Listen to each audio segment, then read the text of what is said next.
जय हिंद दोस्तों, स्वागत है आप सभी का आपके अपने डेली करंट अफेयर्स की क्लास पे। मैं हूं आप सभी का राजा गुप्ता। और प्यारे साथियों, आज हम 20 अगस्त 2025 के इंपॉर्टेंट डेली करंट अफेयर्स को डिटेल से पढ़ने जा रहे हैं। आज जो आप क्लास नंबर देख रहे हैं वो 1350 नंबर की क्लास है। लगातार 1350 दिनों से मैं आपको करंट अफेयर्स पढ़ा रहा हूं। आपको करंट अफेयर्स के साथ इसमें मिलेगा स्टैटिक जीके भी। तो करंट अफेयर और जीके दोनों को यहां पे हम कवर करेंगे। चलिए देखते हैं आज का सबसे पहला इंपॉर्टेंट क्वेश्चन। भारत के हर एग्जाम्स के लिए बहुत ही इंपॉर्टेंट करंट अफेयर्स है। देखिए पहला क्वेश्चन आप सभी की स्क्रीन पर ही रहा। इंडिया गठबंधन की तरफ से उपराष्ट्रपति चुनाव 2025 के लिए किसे कैंडिडेट बनाया गया है, यानी किसे उम्मीदवार बनाया गया है? तो इसका राइट आंसर हो जाएगा बी सुदर्शन रेड्डी। ए इसका राइट आंसर हो जाएगा। तो बी सुदर्शन रेड्डी को बनाया गया है इंडिया गठबंधन की तरफ से वाइस प्रेसिडेंट। ठीक है, तो आप इंडिया गठबंधन समझ गए होंगे, इसको राहुल गांधी लीड कर रहे हैं। तो जो अपोजिशन पार्टी है उन सभी का समूह है वो इंडिया यहां पे बनाता है। तो फ्रेंड्स यहां पर हम जानते हैं कि सुदर्शन रेड्डी है कौन। तो सुप्रीम कोर्ट के ये रिटायर जस्टिस हैं और इनका नाम है बी सुदर्शन रेड्डी। तो ये वाइस प्रेसिडेंशियल इलेक्शन के लिए यहां पे कैंडिडेट बनाए गए हैं। ध्यान में रखिएगा, उपराष्ट्रपति पद के लिए। तो बी सुदर्शन रेड्डी का किससे मुकाबला होगा? तो मैंने आपको करंट अफेयर्स में पढ़ाया था। यहां पर आप जो इमेज में देख रहे हैं इनका नाम है सीपी राधाकृष्णन। ये महाराष्ट्र राज्य के गवर्नर हैं और ये यहां पर बीजेपी की तरफ से यानी एनडीए अलियांस की तरफ से उम्मीदवार बनाए गए हैं। मैंने आपको करंट अफेयर्स में बताया था। और यहां पर आप तस्वीर में देख रहे हैं इनका नाम है बी सुदर्शन रेड्डी। तो ये दोनों इलेक्शन को कंटेस्ट करेंगे। लेकिन फ्रेंड्स यहां पे पक्ष के पास यानी जो हमारी पक्ष वाली पार्टी है, फेवर वाली पार्टी है, तो उसके पास बहुमत दल वाली जो पार्टी है उसके पास ज़्यादा सांसद हैं। तो वो आराम से यहाँ पे इलेक्शन जीत जाएंगे। तो उपराष्ट्रपति डेफिनेटली सीपी राधाकृष्णन होंगे। तो यहाँ पर हम बात करें तो 79 ईयर्स के हैं रेड्डी जी और गुवाहाटी हाई कोर्ट के चीफ जस्टिस और गोवा के पहले लोकायुक्त भी रह चुके हैं। अगर आपसे पूछ लिया जाए कि जो रेड्डी साहब हैं ये किस राज्य से बिलोंग करते हैं, तो आंध्र प्रदेश के रहने वाले हैं। इनका स्टेट भी आपसे पूछा जा सकता है। देखिए 2007 में सुप्रीम कोर्ट का जज इन्हें नियुक्त किया गया था। देखिए आपको मैंने करंट अफेयर्स पे बताया था, ये डेट भी आपसे पूछी जा सकती है। बात है 21 जुलाई की। ठीक एक महीने पहले उपराष्ट्रपति जो जगदीप धनखड़ थे इन्होंने अचानक से रिजाइन कर दिया। उसके बाद से उपराष्ट्रपति को लेकर के कयास लगाना स्टार्ट किए गए। तो जगदीप धनखड़ का जो कार्यकाल था वो 10 अगस्त 2027 तक था, लेकिन इन्होंने अपने कार्यकाल से पहले ही रिजाइन कर दिया। अगर हम बात करें कि 17th वाइस प्रेसिडेंट के इलेक्शन में कब यहाँ पे नोटिफिकेशन आया, तो नोटिफिकेशन 7 अगस्त को आया है, ध्यान में रखिएगा। और नामांकन 21 अगस्त को यहाँ पे किए गए। जो वोटिंग रिजल्ट आएगा वो 9 सितंबर को आएगा। अगर किसी देश को वाइस प्रेसिडेंट बनना है, तो किसी देश के नागरिक को, तो उसके लिए क्या क्या एलिजिबिलिटी क्राइटेरिया होना चाहिए उसे भी यहां पर हम डिटेल से पढ़ लेते हैं। देखिए पहला, वो भारत का नागरिक होना चाहिए। दूसरा, कम से कम उसकी एज 35 साल हो जानी चाहिए। तीसरा, राज्यसभा का मेंबर बनने के लिए वो एलिजिबल होना चाहिए। चौथा, केंद्र और राज्य के किसी भी यानी स्टेट और गवर्नमेंट के किसी भी गवर्नमेंट में या किसी भी लाभ के पद पर नहीं होना चाहिए। अब देखिए हम बात करें तो एनडीए के पास बहुमत से ज्यादा 31 सांसद है। हम बात करें लोकसभा में 542 सीटें हैं और राज्यसभा में 240 सीटें हैं। तो यहाँ पे बहुमत का जो आंकड़ा है वो 391 चाहिए आउट ऑफ 782। ठीक है, तो इनके पास 31 सांसद ज्यादा हैं, जो कि यहाँ पर बीजेपी के गठबंधन है एनडीए। तो राजनीतिक गठबंधनों की अगर मौजूदा स्थिति को देखें तो एनडीए के पास 422 सीट्स है और इंडिया के पास 312 सीट है। तो आप यहां पर देख सकते हैं एनडीए यहां पर क्लियर मैंडेट प्राप्त करेगी और यहां पे उपराष्ट्रपति सीपी राधाकृष्णन होंगे। अगला क्वेश्चन आप सभी की स्क्रीन पर ही रहा। मिस यूनिवर्स इंडिया 2025 का जो खिताब है इसे किसने जीता है? Who has won the title of miss universe India 2025? तो फ्रेंड्स इससे याद रखिएगा, इनका नाम है मनिका विश्वकर्मा। क्या नाम है इनका? मनिका विश्वकर्मा। तो ये मिस यूनिवर्स इंडिया 2025 का टाइटल यहां पे जीत चुके हैं। ये कंपटीशन हुआ कहां पे? तो जयपुर राजस्थान में मिस यूनिवर्स इंडिया कंपटीशन हुआ है और इसको ऑर्गेनाइज किसने किया है? तो मिस यूनिवर्स इंडिया ऑर्गेनाइजेशन के द्वारा इसे आयोजित किया गया है। इसकी विजेता राजस्थान से हैं मनिका विश्वकर्मा और फर्स्ट रनर अप हैं तान्या शर्मा। ठीक है, क्या नाम है इनका? Tanya Sharma. Second runner up हैं महक ढिंगरा और थर्ड रनर अप हैं अमीशा कैशिक। तो देखिए मनिका विश्वकर्मा जो है मिस यूनिवर्स अभी जो कंपटीशन होगा 2025 में वो भारत को यहाँ पे रिप्रेजेंट करेंगी। देखिए फ्रेंड्स, भारत की तरफ से जो मिस यूनिवर्स रह चुकी है उसको भी मैं आपको पढ़ा देता हूँ। तो भारत की सबसे पहली मिस यूनिवर्स 1994 में सुष्मिता सेन बनी थी और लारा दत्ता 2000 में और हरनाज संधू रिसेंटली में 2021 में भारत की तरफ से मिस यूनिवर्स बनी है। देखिए और भी मैं आपको कंपटीशन में जो विनर रह चुके हैं उनके भी नेम मैं आपको बता देता हूँ। इसी साल मिस वर्ल्ड कंपटीशन भारत में हुआ था हैदराबाद में। तो ओपल सुचाता चुआंगश्री जो कि थाईलैंड से बिलोंग करती हैं, ये यहाँ पे मिस वर्ल्ड बनी थी। Miss India USA 2024 Catelyn Sandra बनी है। Miss charm India 2024 Shivangi Desai बनी है। मिस यूनिवर्स 2024 विक्टोरिया केजर बनी डेनमार्क से। और फेमिना मिस इंडिया 2024 का कंपटीशन निकिता पोरवाल ने जीता है, वो एमपी से हैं। अगला प्रश्न है Hurun India most valuable family business report के अनुसार पहले स्थान पर कौन है? तो हुरून इंडिया के मोस्ट वैल्यूएबल फैमिली में अभी सबसे टॉप में है फ्रेंड्स अंबानी फैमिली। अंबानी परिवार को सबसे पहला स्थान यहाँ पे दिया गया है। देखिए 2025 का Hurun India most valuable family business report यहाँ पे पेश किया गया। तो अंबानी फैमिली लगातार सेकेंड ईयर ये यहाँ पे टॉप पे बने हुए हैं, सेकेंड कंसेक्यूटिव ईयर। इनकी टोटल जो नेटवर्थ है वो 28.2 लाख करोड़ रुपए यहाँ पे पहुंच गई है। तो अंबानी परिवार की जो बेसिकली मेन यहाँ पे जो इनका बिजनेस है वो रिलायंस इंडस्ट्रीज लिमिटेड है। और भी अदर टॉप फैमिलीज हैं उसको भी पढ़ लेते हैं। तो बिरला यहाँ पर आप देखिए, बिरला यहाँ पे 6.5 लाख करोड़ यहाँ पे इनका नेटवर्थ है, सीमेंट पे काम करते हैं। जिंदल के पास 5.7 लाख करोड़ है, बजाज 5.6 लाख करोड़ और महिंद्रा 5.4 लाख करोड़। तो इनके बगल में जो कंपनियों के नाम लिखे हुए हैं वो इनकी कंपनी है, ठीक है, जो ये ओन करते हैं। अगला क्वेश्चन आप सभी के स्क्रीन पर यह रहा, फोर्थ क्वेश्चन। कबाकियानो किस राज्य के पर्वतारोही हैं जिन्होंने माउंट एल्ब्रस पर चढ़ाई पूरी कर ली है? तो कबाकियानो आपको ध्यान में रखना है, ये अरुणाचल प्रदेश राज्य के यहाँ पर आपको ध्यान में रखना है, ये पर्वतारोही हैं, माउंटेनियर हैं जिन्होंने माउंट एल्ब्रस की चढ़ाई पूरी करी है। तो आप यहाँ पे तस्वीरों में देख सकते हैं अरुणाचल प्रदेश के माउंटेनियर कबाकियानो को, जिन्होंने रशिया और यूरोप की सबसे ऊंची चोटी, हाईएस्ट पीक है, इसका नाम है माउंट एल्ब्रस, उस पर इन्होंने चढ़ाई पूरी करी है। मैंने आपको करंट अफेयर्स में पढ़ाया था अफ्रीका की जो सबसे ऊंची चोटी है माउंट किलिमंजारो, तो इसमें इन्होंने चढ़ाई पूरी करी थी। अब इसके बाद माउंट एल्ब्रस पर भी इन्होंने चढ़ाई पूरी कर ली है। तो माउंट एवरेस्ट पर भी चढ़ाई पूरी कर चुकी हैं। तो इनका नाम कई सारे रिकॉर्ड में दर्ज है। देखिए हम बात कर लेते हैं कि माउंट एल्ब्रस है कहाँ पर। तो माउंट एल्ब्रस यूरोप और एशिया की बाउंड्री पर है। इसकी ऊंचाई कितनी है? 5642 मीटर। तो माउंट एल्ब्रस जो है काकशस जो पर्वत श्रृंखला है, माउंटेन रेंज है, उसके अंतर्गत आता है। और यूरोप की सबसे ऊंची चोटी आपको ध्यान में रखना है वो माउंट एल्ब्रस है। जैसे पूरी दुनिया की सबसे ऊंची चोटी तो माउंट एवरेस्ट है और एशिया की सबसे ऊंची चोटी माउंट एवरेस्ट है। तो यहाँ पर आपको एक डॉर्मेंट वॉल्केनो देखने को मिलेगा। इसके दो इंपॉर्टेंट शिखर हैं, वेस्टर्न मोस्ट जो कि 5642 मीटर है और पूर्वी शिखर है 5621 मीटर है। देखिए फ्रेंड्स, आप सभी के लिए बहुत इंपॉर्टेंट जानकारी है और ये जानकारी है स्टडीगर एप्लीकेशन से रिलेटेड।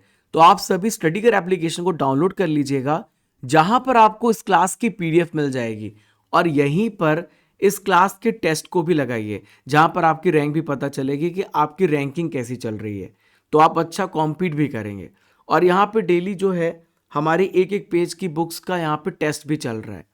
इसके अलावा फ्रेंड्स आपको यहाँ पे ई बुक्स मिलेगा, कोर्सेस एंड पीडीएफ में अर्जुन जीएस फाउंडेशन बैच भी है, 12 महीने की इंग्लिश मीडियम की पीडीएफ और 12 महीने की आपको हिंदी मीडियम की पीडीएफ भी आपको मिल जाएगी करंट अफेयर्स की। तो आप यहाँ पे जा करके चेकआउट करिएगा, ये सारी फैसिलिटीज आपके एप्लीकेशन पर अवेलेबल है। तो फ्रेंड्स, आप सभी टेलीग्राम चैनल को भी ज्वाइन कर लेना, इसका नाम है राजा गुप्ता करंट अफेयर्स, और चैनल पे नए हो तो don't forget to subscribe, like and share. तो फ्रेंड्स, आप ये नंबर को भी सेव कर लो, जहां पर आपको रेगुलर इंपॉर्टेंट इन्फॉर्मेशन आप को मिलती रहेगी। अगर आपको कोई भी क्वेरी है तो आप इस नंबर पे कांटेक्ट भी कर सकते हैं। आइए देखते हैं पांचवा प्रश्न आप सभी की स्क्रीन पर। असम राइफल्स और किस संस्थान के बीच में ड्रोन टेक्निक पर सहयोग के लिए समझौता हाल ही में हुआ है? तो असम राइफल्स और कौन सा यहाँ पे इंस्टीट्यूट है जिन्होंने एग्रीमेंट साइन किया है फॉर द ड्रोन टेक्नोलॉजी? तो फ्रेंड्स, इसका राइट आंसर हो जाएगा आईआईटी मणिपुर। तो आईआईटी मणिपुर, और इसके अलावा यहां पर आप देखें, यहां पर है असम राइफल्स। इन दोनों ने ड्रोन टेक्निक को बढ़ाने के लिए आपस में समझौता किया है। तो IIT, not IIT, IIT Manipur, इसके बारे में आपको बताता हूं। तो यहां पर जो एमओयू साइन हुआ है, जगह है मंत्री पुखरी, मणिपुर में एमओयू साइन किया गया है असम राइफल्स और आईआईटी मणिपुर के बीच में। तो इससे क्या होगा फ्रेंड्स, इसका मेन ऑब्जेक्टिव क्या है? तो ड्रोन टेक्नोलॉजी को हमें बढ़ाना है अपने डिफेंस के लिए, अपने रक्षा के लिए और अपनी सुरक्षा के लिए। ठीक है, तो असम राइफल्स के जितने भी यहाँ पे कर्मी होंगे, जितने भी यहाँ पर पर्सनल होंगे, उनको एडवांस टेक्नोलॉजी का यहाँ पे ट्रेनिंग दिया जाएगा, उनको यहाँ पे शिक्षित किया जाएगा, स्किल्ड बनाया जाएगा। अब असम राइफल्स की बात आई है तो असम राइफल्स के बारे में सभी इंपॉर्टेंट जानकारियों को हम पढ़ लेते हैं। तो असम राइफल्स की स्थापना 1835 में हुई है शिलोंग, मेघालय में। आप इसका हेडक्वार्टर देखेंगे। अगर आपसे पूछ लिया जाए कि प्रेजेंट में इसके डायरेक्टर जनरल कौन है, तो इनका नाम है जनरल विकास लखेड़ा।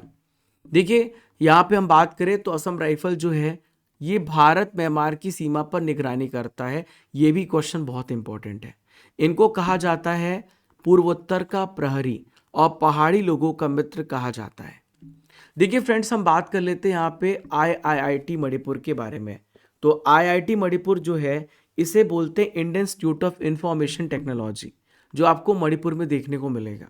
यहाँ पर आपको कंप्यूटर साइंस और इंजीनियरिंग, इलेक्ट्रॉनिक्स और कम्युनिकेशन इंजीनियरिंग में कोर्स करने का मौका मिलता है। नेक्स्ट क्वेश्चन आप सभी के स्क्रीन पर रहा, 6th क्वेश्चन। मेलबर्न भारतीय फिल्म महोत्सव IFFM 2025 में सबसे ज्यादा बेस्ट फिल्म किसे डिक्लेयर किया गया है? तो देखिए, सबसे बेस्ट फिल्म जो डिक्लेयर की गई है, इसका नाम है होम बाउंड। क्या नाम इसका? Home bound. तो मेलबर्न भारतीय फिल्म महोत्सव 2010 से ही किया जा रहा है। कहां पर होता है? मेलबर्न, ऑस्ट्रेलिया में। तो भारतीय सिनेमा के जितने भी अलग अलग फिल्में प्रकाशित होती हैं, पब्लिश होती हैं, लॉन्च होती हैं, तो यहाँ पर एक प्रकार का प्लेटफॉर्म है उन सभी प्रतिभाओं को सम्मानित करने का। तो सबसे बेस्ट फिल्म है होम बाउंड, और सबसे बेस्ट डायरेक्टर है नीरज घायावान होम बाउंड के लिए। सबसे बेस्ट इंडी फिल्म है वो है अंगमाल।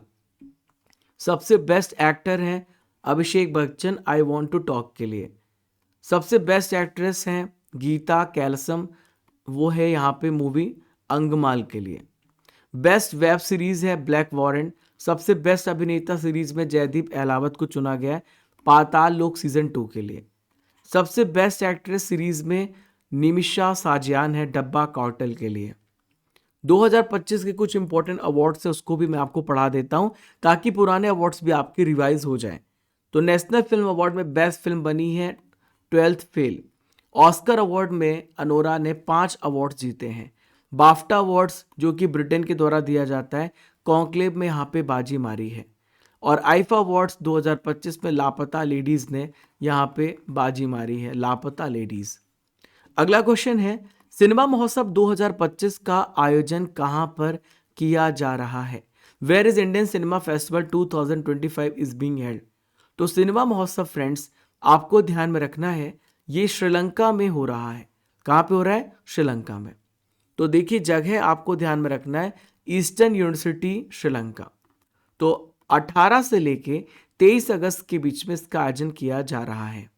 देखिए, भारत का जो हाई कमीशन है कोलंबो में है, वहां पर इसका आयोजन हो रहा है, ये जगह पर हो रहा है। तो भारत श्रीलंका के बीच में जो कल्चरल रिलेशन है उसको अलग लेवल पर लेके जाना, और यहाँ पे सिनेमा जगत को आगे लेके जाने के मकसद से यहाँ पर इसे बढ़ाया जा रहा है। बहुत सारी इसमें इंपॉर्टेंट फिल्में भी हैं जो कि इसमें सिलेक्ट करी गई हैं, जो फीचर की जा रही हैं। हिंदी, तमिल, कन्नड़ भाषाओं में इंपॉर्टेंट फिल्मों को फीचर किया जा रहा है।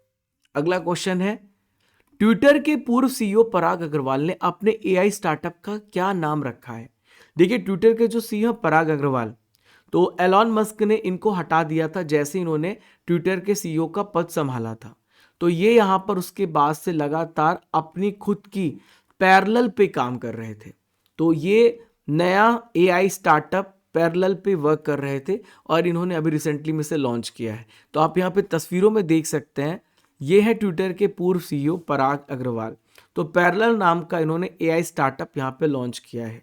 तो पैरेलल जो है ये एक वेब स्केल इंफ्रास्ट्रक्चर तैयार कर रहे हैं जिसमें जो एआई एजेंट्स हैं उनको वेब का सही इस्तेमाल करते हुए और बहुत आसानी से वो नेविगेट कर सकते हैं और इसका यूज़ कर सकते हैं। आप सभी को पता है कि चैट जीपीटी भी वैसे आसान है और भी बहुत सारे एआई प्लेटफॉर्म्स यहाँ पे आसान है, लेकिन कई बार बहुत सारे ऐसे भाषाओं में हमें अगर मल्टी लैंग्वेज में मिल जाए और अगर कन्वीनियंट हो जाए, उसको ईजी एंड इफ़िशिएंट यूज़ किया जा सके, तो इस पे यहाँ पे पराग अग्रवाल काम कर रहे हैं। तो इसका उद्देश्य है जो एआई एजेंट्स हैं जिसे मशीन बोलते हैं, तो ऐसा इंफ्रास्ट्रक्चर तैयार करना है कि वो इन्फॉर्मेशन को तुरंत ही कन्वे करें। कई बार मैंने चैट जीपीटी का इस्तेमाल किया तो वो यहाँ पे सल्यूशन कई देर बाद दे रहा है। तो रियल टाइम में जानकारी हमें मिले तुरंत ही और वेरीफाइड मिले और पूरा अरेंज्ड मिले, यही इसका मकसद है। 2022 में दोस्तों एलन मस्क के द्वारा ट्विटर को एक्वायर किया गया, उसके बाद पराग अग्रवाल को सीईओ पद से हटा दिया गया था। नेक्स्ट क्वेश्चन है, दुबई अंतर्राष्ट्रीय हवाई अड्डे ने किस टेक्निक पर आधारित यात्री कॉरिडोर की शुरुआत करी है? तो दुबई इंटरनेशनल एयरपोर्ट ने अभी यहाँ पे आर्टिफिशियल इंटेलिजेंस एआई बेस्ड यहाँ पे कॉरिडोर स्टार्ट किया है, जहाँ पर देखिए आपको पता है कि जब भी आप किसी भी एयरपोर्ट पर जाते हैं तो आपकी यहाँ पे स्क्रीनिंग होती है, आपकी जांच होती है, वेरिफिकेशन होता है, इसमें टाइम बहुत लगता है। तो दुबई इंटरनेशनल एयरपोर्ट ने फैसला किया है कि वो एआई का इस्तेमाल करेंगे, यानी आर्टिफिशियल इंटेलिजेंस का, और एक स्मार्ट कॉरिडोर, एक ऐसा जगह बनाया जाएगा जिस जगह से लोग गुजरेंगे तो आदमियों की पहचान, इंसानों की पहचान, यात्रियों की पहचान तुरंत हो जाएगी और वहाँ पे सिक्योरिटी चेक भी हो जाएगा और इमिग्रेशन प्रोसेस बहुत ऑटोमेटिक चलेगा यहाँ पर, और पूरा एआई का इस्तेमाल किया जाएगा, इस बात को आप समझिए। तो पासपोर्ट और बोर्डिंग पास की भी आपको ज़रूरत नहीं पड़ेगी, आपका चेहरा आइडेंटिफाई किया जाएगा, उसके बाद यात्री आगे बढ़ता रहेगा, यानी ये प्रोसेस कम से कम 10 से 15-20 सेकंड में कंप्लीट हो जाएगी। आज का आखिरी इंपॉर्टेंट क्वेश्चन आप सभी के स्क्रीन पर ही रहा, यूएस ओपन 2025 में महिला एकल के लिए वाइल्ड कार्ड किसे मिला है? देखिए फ्रेंड्स, हमारे लगभग सारे ओपन हो चुके हैं लेकिन लास्ट ओपन बचा हुआ है। अभी विंबलडन ओपन खत्म हुआ है। साल में 4 ओपन होते हैं, Australian open, French open, Wimbledon open और लास्ट ओपन होता है यूएस ओपन, जो कि अभी जुलाई अगस्त महीने में होता है। तो यहाँ पे वाइल्ड कार्ड एंट्री मिली है वीनस विलियम्स को। तो वीनस विलियम्स आप यहाँ पे देख सकते हैं, यूएस ओपन 2025 में महिला एकल के लिए इनको वाइल्ड कार्ड मिला है। ये ग्रैंड स्लैम खेलने वाली सबसे ज़्यादा उम्र दराज महिला बन गई हैं और इस साल 45 वर्ष की हैं ये। 1981 में रैनी रिचर्ड्स ने 47 साल की उम्र में यूएस ओपन खेली थी और 2023 में यूएस ओपन, इससे पहले उन्होंने खेला था। अब 2025 में यूएस ओपन खेल रही वीनस विलियम्स। तो वीनस ने यूएस को 2 बार जीता है, एक 2000 में, एक 2001 में।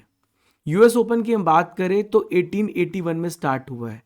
सबसे पुराना जो ग्रैंड स्लैम है वो 1877 में स्टार्ट हुआ था विंबलडन, और सेकंड जो सबसे पुराना वो यूएस ओपन है।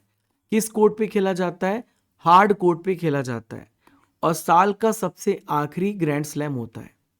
देखिए, अगर हम बात करें तो यूएस ओपन जो है वो न्यूयॉर्क में होगा और जगह है USTA Billie Jean King national tennis centre में ऑर्गेनाइज होगा। तो टेनिस में आपको बता दिए 4 ग्रैंड स्लैम होते हैं। सबसे जनवरी महीने में ऑस्ट्रेलियन ओपन, और यहाँ पे जो मई और अप्रैल का महीना होता है तो फ्रेंच ओपन। विंबलडन होता है ये जून जुलाई में और यूएस ओपन होता है आपके जुलाई अगस्त महीने में। दोस्तों, यहाँ पर आपने सारे इंपॉर्टेंट करंट अफेयर्स को बहुत ही डिटेल से पढ़ा है।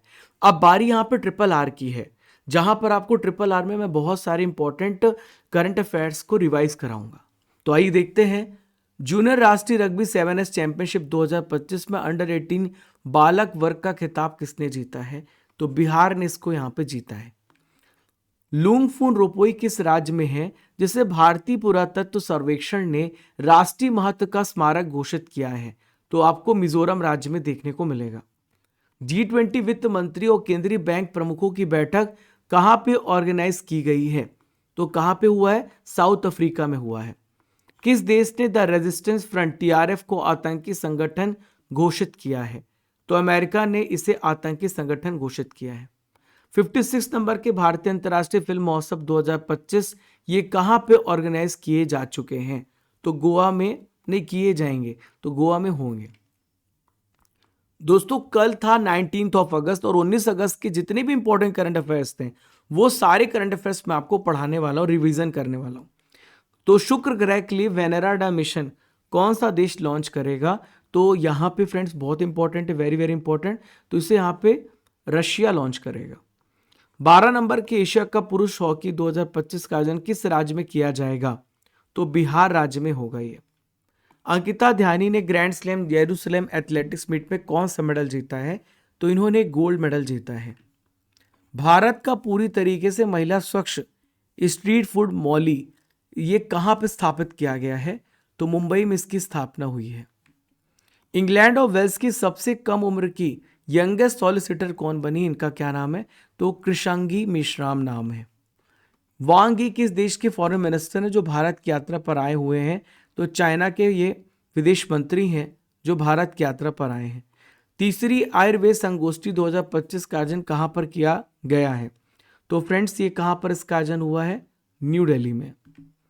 साइपन इंटरनेशनल 2025 में महिला एकल का खिताब किसने जीता है? तो इस खिताब को फ्रेंड्स तान्या हेमंत ने जीता है।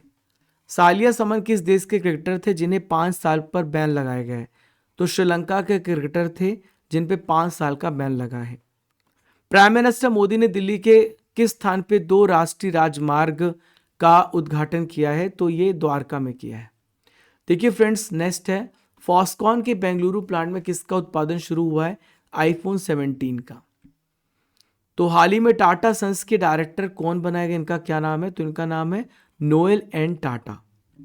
देखिए फ्रेंड्स ल्यूसेंट जीके में पीवाईक्यू को डिस्कस करेंगे जो क्वेश्चन आपके ऑलरेडी एग्जाम में पूछे जा चुके हैं। तो आइए देखते हैं, भारतीय संविधान के किस आर्टिकल में फाइनेंस कमीशन का गठन के बारे में बताया गया है? तो 280। अब इसके अध्यक्ष अरविंद पनगड़िया है और ये जो यहाँ पे गठन करता है देश का राष्ट्रपति करता है। कांग्रेस की पहली महिला अध्यक्ष कौन थी? इनका क्या नाम है? तो एनी बेसेंट थी, लेकिन अगर आपसे पूछा जाए पहली भारतीय महिला तो सरोजनी नायडू थी। भारत में सबसे लंबा समुद्र तट किस राज्य में है? तो आपको गुजरात राज्य में भारत का सबसे लंबा समुद्र तट देखने को मिलेगा।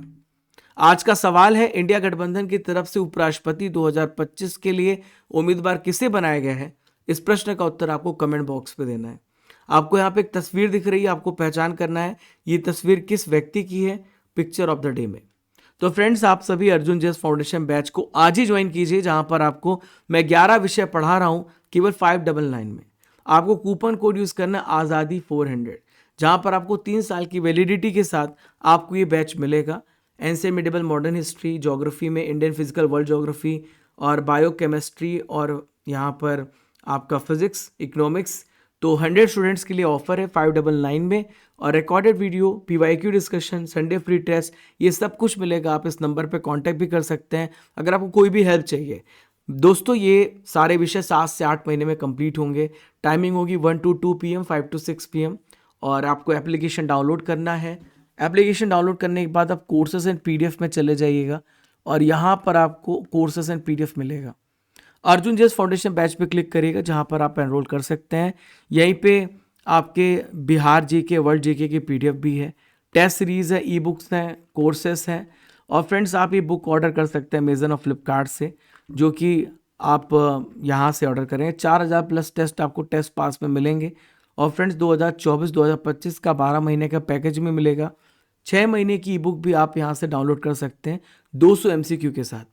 राजा Gupta current affair Telegram channel को फॉलो करते रहिए, चैनल को सब्सक्राइब कर लीजिए, शेयर कर दीजिए और जुलाई महीने की अगर आपको मंथली ई बुक चाहिए तो आप यहाँ से डाउनलोड करके पढ़ के आप यहाँ पे डाउनलोड करके आप प्रिंट आउट निकालिए और पढ़िए।